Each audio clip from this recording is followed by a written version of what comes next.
के नियत बिगड़ जाला हो कि चले चिखना के काम हे घुघुनिया पा कि नोट बरसेला तोहरा नथुनिया पा जब हिलावेलू कमर हारमोनिया पा।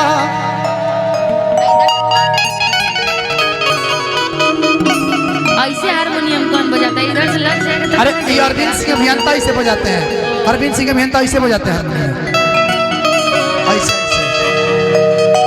बजाते हैं कि नहीं बजाते हैं? उनका डांस का स्टाइल भी यही है।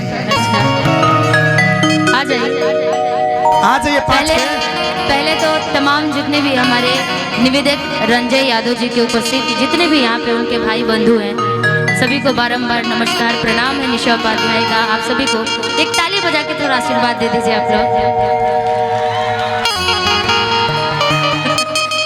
और छपरा से हाजीपुर की दूरी कोई खास दूरी नहीं है, आप सबके बीच में हमें दूर के बानी सीमान से आप से उससे पहले मैं हूँ छपरा से आप सबके बीच में उपस्थित हूँ। हाँ छपरा बसंत थोड़ी दूर जाइएगा तो फिर मेरे घर भी आप लोग आ सकते हैं। तमाम आई नाश्ता पानी कह के जाए लोग घरे यहाँ के। बिल्कुल मेरा घर हमेशा 24 घंटे आप सबके लिए सेवा के लिए खुला है। और ऐसे भी हमेशा मेरे घर में लोग कोई ना कोई पर डे हमको लगता है कि 10-15 आदमी आता ही रहता है। छोटे छोटे बच्चे मदद के लिए हमेशा आते रहते हैं अपने परिवार के साथ में। तो आप सबका ही आशीर्वाद प्यार है कि आप सबके अपने निशा थोड़ा मदद कर पाती है किसी का, तो इन्हीं लोग का आशीर्वाद प्यार है। लेकिन आपके लिए अच्छा स्केल कौन आप ही का है कि दारू बजारू चढ़ जाला हो तक के हुओ के नियत बिगड़ जाला हो।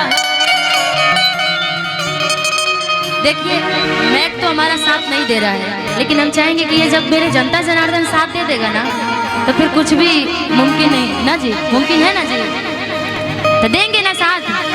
जरा इधर से जो वीडियो बना रहे अपना अपना फ्लैश लाइट जला लीजिए फोन का, हमारे साथ एंजॉय के साथ में आप गाइएगा। छोड़ दीजिए, ये मत सोचिएगा कि निशा जी आज प्रोग्राम करने आई हम देखने आए हैं। हम ये सोच रहे कि आप भी गा रहे हैं हम भी गा रहे हैं, ठीक एक बराबर हम दोनों। दारू बजारू चढ़ जाला हो तक के हुओ के नियत बिगड़ जाला हो। तो चले चखना के काम है घुघुनिया घुघुनिया। अब आप लोग बोलिएगा कि नोट से वो लोग कहीं बोलेंगे, हम अरे भैया कौन बोलेगा? ये हम बोलेंगे। अरे आप बोले मैंने माइक उन लोग हाथ में नहीं है, मोबाइल है तो अपने कैमरा करो, उनको करने दीजिए चुपचाप। यही तो टाइम है लोगों को गाने का मेरे साथ में, उनको भी थोड़ा गाने दीजिए। मैंने खाली ये लोग वीडियो देखते होंगे कि हम फोन में। हाँ ये तो बोलेंगे ही आपकी तरफ से, लेकिन पहले थोड़ा आप बोल लीजिए। नोट बरसेला तोहरे कि जब हिलावेलू कमर हारमोनिया पर। ये हमारे हाजीपुर वैशाली के महुआ के शेर हैं ये लोग, समझे? जहाँ क्या कहाँ के शेर हैं?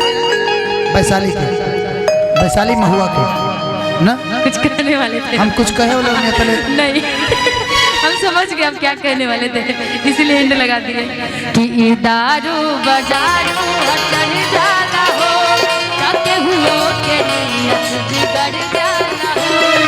दारू बजारू चढ़ जाला हो ताके हुओ के नियत बिगड़ जाला हो।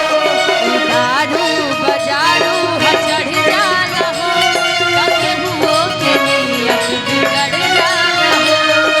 दारू बजारू चढ़ जाला हो ताके हुओ के नियत बिगड़ जाला हो।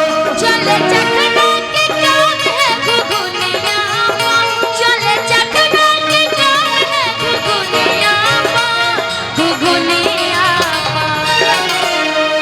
कि नोट बरसेला तोहरा नथुनिया पर, कि नोट बरसेला तोहरा नथुनिया पर। लेकिन हमारा स्टाइल में ना अरविंद सिंह अभियंता वाला कि जब हिलावेलू कमर हारमोनियम